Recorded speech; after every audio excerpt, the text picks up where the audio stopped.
नमस्ते मेरे प्यारे दोस्तों, आज मैं आपको सुनाऊंगी कुरान की कहानी अनाथ युवक की गाय। दोस्तों, एक आदमी जब मरने लगा तो उसके परिवार में केवल 2 व्यक्ति थे, उसकी पत्नी और उसका बेटा। मरते समय उसने एक बछिया जंगल में छोड़ दी। लड़के के सयाना होने तक बछिया जंगल में ही फिरती रही।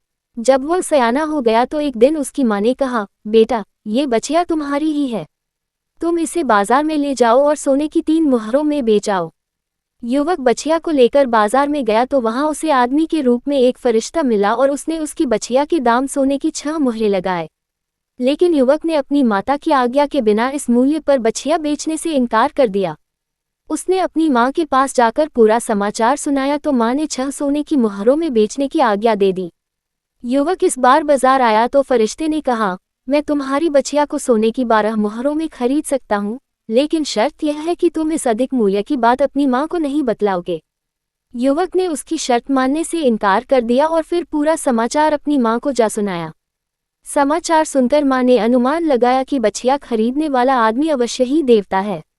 उसने अपने बेटे को फरिश्ते के पास ये पूछने के लिए भेजा कि हमें बछिया का क्या करना चाहिए। युवक ने फरिश्ते के पास जाकर प्रश्न किया। फरिश्ते ने जवाब दिया कि कुछ समय के बाद इज़राइल के लोग इस बछिया को मुंह मांगे दामों में खरीद लेंगे। इस घटना के बहुत थोड़े समय बाद ऐसा हुआ कि एक इज़राइल को उसके एक निकट संबंधी ने मार डाला। असलियत को दबाने के लिए उसने लाश को एक दूर के स्थान पर डाल दिया। मरने वाले व्यक्ति के कुछ मित्रों ने मूसा के सामने फरियाद की और मारने वाले व्यक्ति का नाम भी उनके सामने रखा। मूसा ने मारने वाले से पूछा तो मारने वाले ने अपराध स्वीकार नहीं किया। अब मामला अल्लाह के सामने पेश हुआ। अल्लाह ने आज्ञा दी कि अमुक अमुक चिन्हों वाली गाय का वध किया जाए।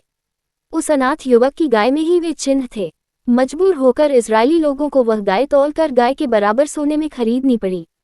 अल्लाह की आज्ञानुसार गाय का वध किया गया और इसके शरीर के एक अंग से मृतक व्यक्ति को छुपाया गया। गाय के अंग का स्पर्श पाते ही मृतक जीवित हो उठा और अपने हत्यारे का नाम बतलाकर फिर मृतक होकर जमीन पर लुढ़क गया। धन्यवाद दोस्तों, वीडियो को लाइक करें और अपनी राय कमेंट बॉक्स में ज़रूर दें और हाँ, चैनल को सब्सक्राइब भी कर लें ताकि आपको हमारे सारे अपडेट्स मिलते रहें।